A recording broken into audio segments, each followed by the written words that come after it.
Even in large blue chip companies like the DAX 30 companies in Germany, for instance Volkswagen, BMW, Siemens and so on, most employees of these companies lack basic Excel skills. This is at least based on my experience having worked in consulting for many years. In this video I'm going to share a basic key technique in Excel with you on how to build great simple financial models. Hi guys, my name is Heinrich and welcome to another coffee break with me here on my channel Firm Learning. On this channel I try to help you to become successful in the first years of your career. While I've already talked a lot on this channel about how to create consulting style PowerPoint presentations, and maybe you also already know that I have a whole online course on the topic of slide writing, on the topic of PowerPoint. You can check out all the details in the video description. If you are taking any value at all out of this video, please hit the like button for the YouTube algorithm and also subscribe to my channel for more content like this. In this video we're going to build a simple financial model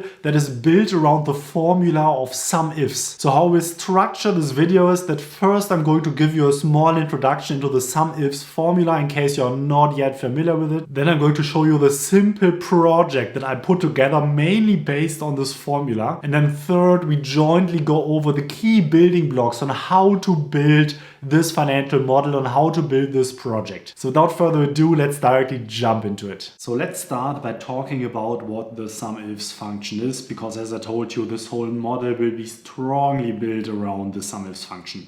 And here we are on the official Microsoft support page. So this page tells us that the SUMIFS function, one of the math and trick functions, adds all of its arguments that meet multiple criteria. So as the name says, SUMIF, you sum certain things if certain criteria are fulfilled. So how does the syntax of this function look like? And don't worry, we will later really explore how this also looks on a practical example. But the syntax demands to first give a sum range, to give a range of the numbers that are supposed to be summed. Then to give a criteria range, so where the certain things are to be found that need to meet certain criteria. Then the criteria that is supposed to be measured. And then again, you can add other criteria. So 2, 3, 4, 5, pretty much how much criteria you want, you can add them to the SUMIFS function. So let's now look into a little practical example. So let's imagine we have a basic list of company data here. So here you see a column with the different customers that you're serving. Here you see a column with months and then with sales. And let's just pretend this is a transaction table. So whenever a customer makes a transaction, then the month of the transaction is recorded and then the sales that belongs to the individual transaction. And now you can use SUMIFS formula to add up based on certain criteria to receive then the numbers by month and then also a more complicated version of that. But let's start by now understanding what the sales by month are that you find here in this table. And of course, manually, this would be pretty messy. You wouldn't want to manually add all the numbers in January, then all the numbers in February and so on. But this is now where the SUMIFS formula can help. So here you start by typing in this formula, SUMIFS, and then he wants the arguments. And these are the arguments that we saw before. So first the sum range, then the range of the criteria, and then the specific criteria. So let's start by the sum range. So what is supposed to be summed up? Well, this is the column of sales. And here it's good practice to then also fix this. So by these dollar signs, and the Windows hotkey is F4 to directly get these fixed references. Now you're adding the criteria range. So where is Excel supposed to look at to understand the criteria? And here we only want to sum up now the sales numbers that belong to the individual months, as we will have them here. And which is why now we highlight the month column as the criteria column. And again, we make the fixed reference. And now, what is the specific criteria that we want to add? And this is now the month. So we now click here on January to fill the numbers for the first column. And now we see that apparently in the month of January, if we now would sum up all the numbers that have here in January, this would sum up to the 33,000. And because now we had all the references correctly, if we now fill it in, we see all the numbers for the specific months. So you see that now here the columns stay all fixed. but of course this moves. So here March, April, May, June, July, and so on. And now if we sum all of this up, this gives us a total of 255,000. And just as a little check, so here just the basic sum formula that sums up numbers. If we sum this up as well, this is exactly the sum of all these figures, which of course makes sense because these are the only months that are included. So what do we need to do now if we actually want to have a full matrix of not only the months but the customers as well? So let's first understand what all the distinct customers are, because as you can see, many of them appear several times. And here just a basic little way to do that is to use the remove duplicates function. So if you highlight certain values like that, if then you press remove duplicates, it's all selected correctly, okay, and then it takes out all the duplicate values and it only leaves you with the values that are unique. So while there were 34 rows here, apparently only 6 distinct customers were in this table. And now by taking the list we can transpose it, because now we want to have it in the row here, and by this you mark this, you copy it with Control C, and then you insert with paste special, and now here with transposed, to make sure that you get all these things in this one line. And now what we will use now is a SUMIFS formula with 2 dimensions, so with 2 different criteria. So again we use the SUMIFS. We start exactly the same way, so the sum range is still the same column, and then we have the months here first as the column and then as an additional value. But now, because we want to actually copy the formula all over, make sure that you fix the column, right? You do that by having the $ only in front of here the J, the column symbol, and if you press F4 several times, you can toggle between these different modes. So now we have it set up correctly for the first dimension, but now we want to do it for the second dimension as well, because now we do not only want to have the criteria that it only sums up the values that have the right month, but we also want to introduce a second criterion where we say that it's supposed to only sum up the values where it meets here the right customers. So let's do that. Let's highlight the customers column. Again, let's fix it. And now we need to highlight this one here, because we only want to calculate it if it has exactly the same value, so the same name from this column in here. And here again, let's also make sure the reference is correct, but now we need to keep the line, the row constant, not the column, but the row, which is why now the $ is in front of the row number instead of the column letter. And if we now close this, this apparently shows us that the customer Paul in the month of January didn't do any revenues. But let's now look how it looks out with the rest.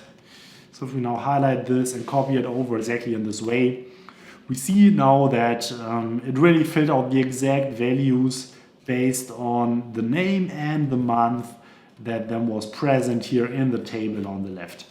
And if again now we make a sum, which pretty much sums up these values, we would see that this is of course the very same, right? If we just add together all these values.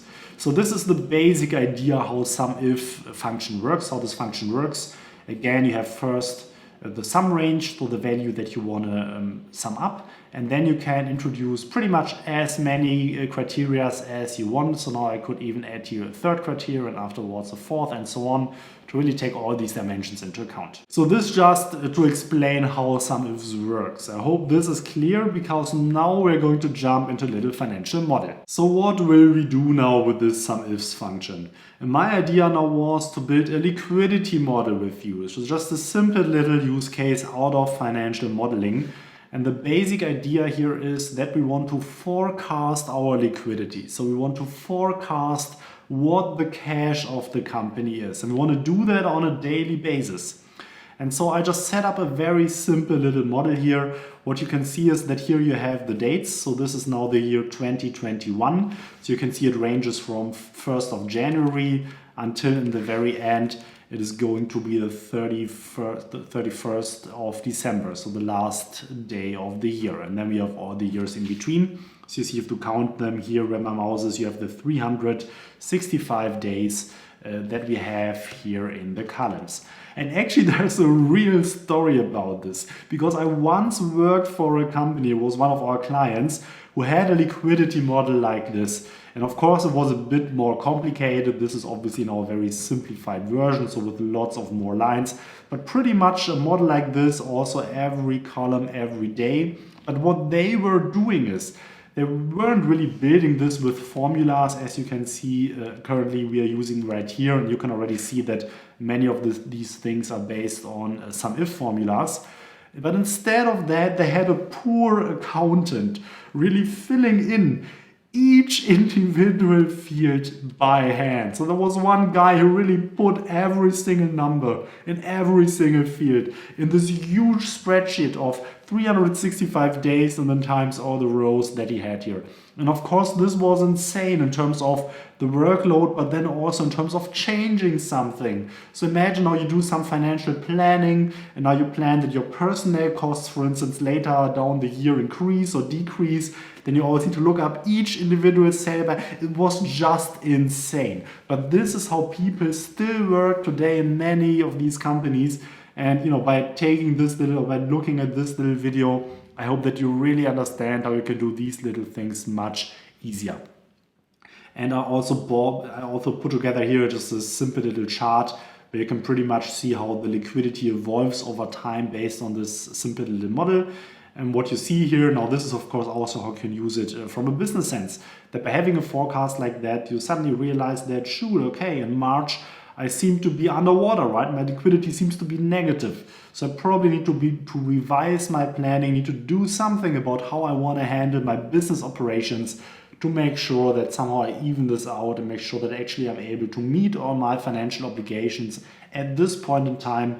Because of course it looks like that in the end of the day, in the end of the year, actually there is enough liquidity there, just a temporary lack of liquidity that somehow needs to be, of course, taken care of. But let's now look into this model. How does it work?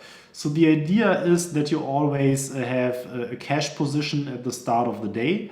Then you have some revenues, you have personal cost, you have direct spend, so all the direct material that goes into your products, and then you have indirect spend. So pretty much, if you need to pay rents, the utilities, office material, anything else that you need to pay. And then in the end, you have the cash that remains in the end of the day. So if you take the starting position, then you add the revenues of the day, you then subtract personnel, you subtract direct spend, subtract indirect spend, and then you end up with the cash. But how or where are these numbers now coming from? Because you see that all of these are formulas, right? So none of this is actually really hard-coded, hard-written to the table. And here now I have a couple of basic helper tabs. So let's briefly go over them. So here we have a revenue tab. So this, for instance, could be taken out of the revenue plan for the company, right? So companies usually do a revenue plan where they have some kind of planning that says, okay, during the year, this will be the monthly values that I make per month. And you see it fluctuates a bit by month. And then what I did here is I wrote here how many days the month have. And then if I divide that, so the revenue by the days, I get the daily revenue that I expect the company to make. Then the personal cost, so this is now the payroll. So what amount of money do you need to pay for your payroll and when does it need to be paid out? So here you see now the dates where I expect all of this to be paid out. And here you see the amount. And apparently here in the month of July, so in the 7th month of the year, I plan to hire a couple of new people because my personal expenses go up. Then we have direct spend, so the stuff that directly, the costs that are caused by your suppliers. And here now the simple way I did it is I just pretended we have 4 suppliers, so supplier A, B, C, and D. I pretended that with some of these suppliers, for instance with supplier A, we made a payment plan. So we decided, okay, I need this amount of material and this is when we are going to pay you, right? So here I now put the individual payment dates for that supplier and the cost, the money that I now plan to pay with that guy. And then with supplier D, for instance, there's only one payment in the beginning of August. And then last but not least, indirect spend. So this is all the rest, right? So the office material, the utilities and so on. And here, of course, now we just pretend we know how much that is roughly going to be per month, maybe also based on historic values. Again, we divide it by days and then we have the cost by day. So these tabs, revenues, personal, direct spend, indirect spend, we just assume here now that we got this as an input from your financial team. And of course, now if you work, with your real company or with a client, of course, these inputs are often much more complicated, or maybe even you yourself need to build a whole independent model, right? Just to come up with these values, just to understand in the end what the value is supposed to be that you pay each month. But basically the idea is the same, right? So let's just assume that we have this and now we want to build our liquidity model based on that. So how do we put this together into this kind of big chart that really gives me the cash position that I will have every single day? And again, I just want to stress that this is now, of course, on purpose, highly simplified, but the logic would be exactly the same, even if you have 100 sub-positions that then are inputs into this liquidity model. The logic is exactly the same, just for the purpose of showing it here in a pragmatic way, I will do it like this. So let's just now jointly build it. Let's jointly build this little liquidity model in order to really show you step by step how this works. And to do that, I took out here all kind of the main inputs. I just deleted all of this. And now the only thing that's left is this basic formula. So what is now, or here let's start with this one, this formula. This gives you the cash position at the day. So we start with the starting position. Then, so basically the money that you have in your bank on the 1st January, here we just assume that it's going to be 0. So we just take here the value that is inserted here. So we just assume that we start the year with 0 cash in the bank.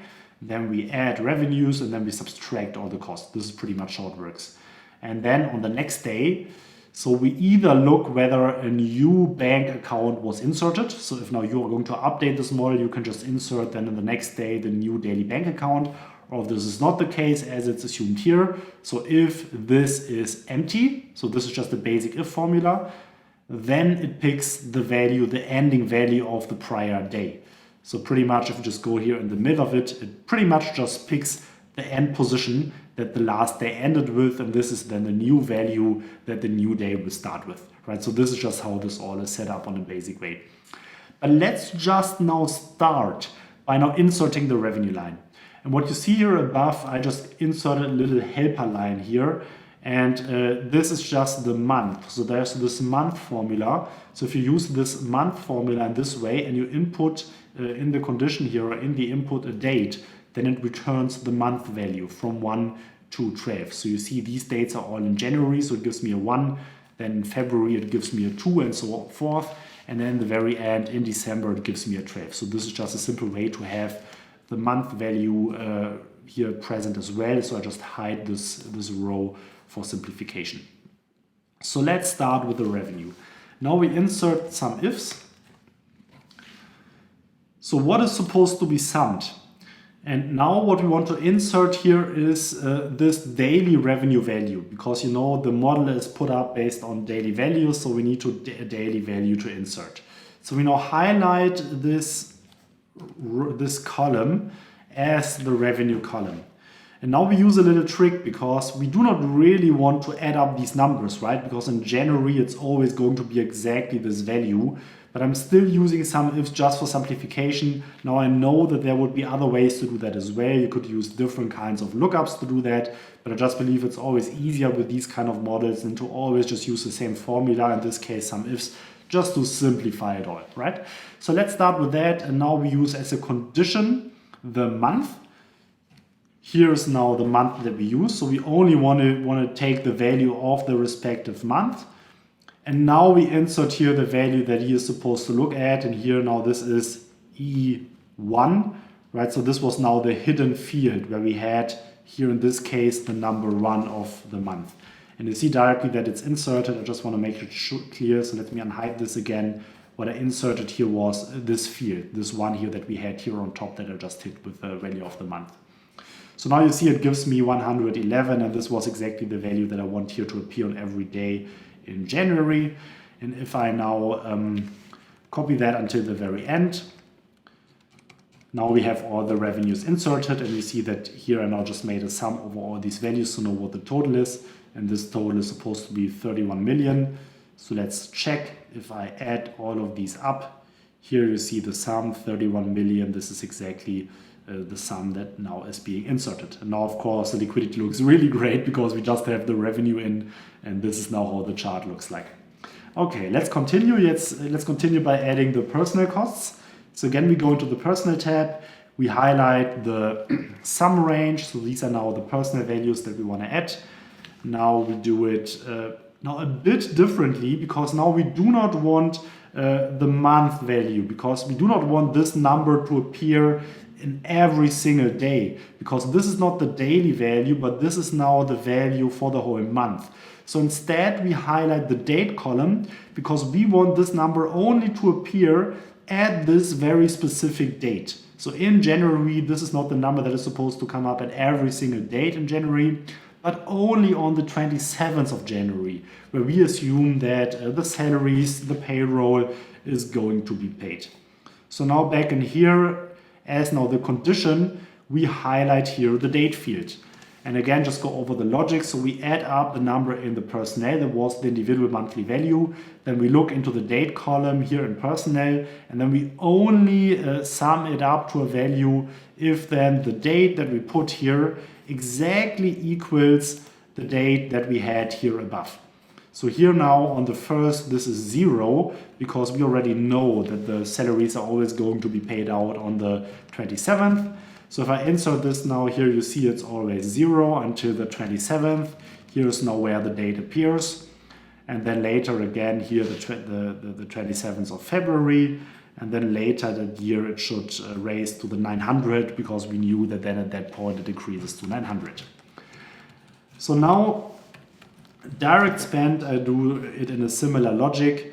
So here now we use SUMIFS again on this value. But note now that here now indeed we want to sum something up, because here now we could have the situation where we have maybe several payments on the same date, right? So this is right now not the case, but let's imagine that supplier B also wants to get paid on the 15th of January. So this is exactly the same value. Then on the 15th of January, we really want to have the sum of these two numbers in there, right? So not only look up an individual one, but the sum. So this is now where we also really just need SUMIFS, where we cannot just use a simple lookup function. So let's start, we use this, then we use the dates in the same way as we had before. And then also we highlight here the date just as we did earlier. Now I mark it and I copy it until the very end. And now here we have the 9 million in, and hopefully this now exactly equals what we have here. Yes, the sum is 9 million. And what you can also see here now is that on the 15th of January, here now exactly we have the 3 million that we wanted to have. And this is just a sum of all the numbers that are the 15th, right? So here the 1 million plus 2 million equals to the 3 million. And here now already we can see that now this liquidity looks a bit similar, more similar to what we had in the beginning. So let's now end with the indirect spend, and this now follows the same logic as we had with the revenues. We just sum up here the daily costs. Then again, we use now the month, because this is now really the value that is supposed to appear every single day. And now here we insert the monthly values here above. So here now we don't take the date, but as we did in the beginning, we took the month, because now this is what matches the criteria column that we had before. And now here you see 10.8 million, and this of course equals exactly the 10.8 million that we had here.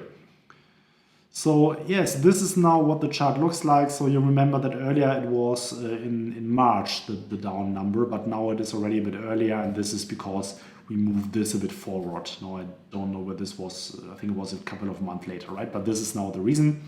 So that's it, right? Now you build this simple financial model, and now of course I hope that it is just clear that the big advantage of that is if you want to make any kind of changes, you can just directly alter it. So if you want to maybe hire even more people, and then in the very beginning or in the very end here you have 1.2 million actually, you just add it here. And now it directly goes into the model, and you see now that here then the liquidity goes down in the end. And this, of course, is much easier than needing now to pull up all these numbers. I mean, just imagine how difficult it is to navigate here around these daily values. It would just be insane. So this is just a very simple, basic financial modeling technique. Thanks to all of you for watching. I hope this was valuable. If it was, please hit the like button for the YouTube algorithm and of course subscribe to my channel. If you want to see even more content from me, I also have an Instagram. My handle is @firmlearning, so check it out to see even more. And I also have a mailing list where I send out regular content updates on how to be successful in the first year of your career. If you're interested in that, there's a sign up link below in the video description as well. Of course, now I'd be very interested to get a bit of a feeling from you, whether all of this was completely new to you or whether you were already familiar with these kind of topics. Also for me to further tailor the future content on Excel further to your needs. So let me know below in the comments whether this was new, whether you learned something, whether you already knew all of that, to give me something to work with. And of course, if you have any other question you'd like to ask me, feel free just to leave a comment and then I'm happy to reply. Thanks a lot to all of you guys. I really enjoyed doing this for you and have a good weekend.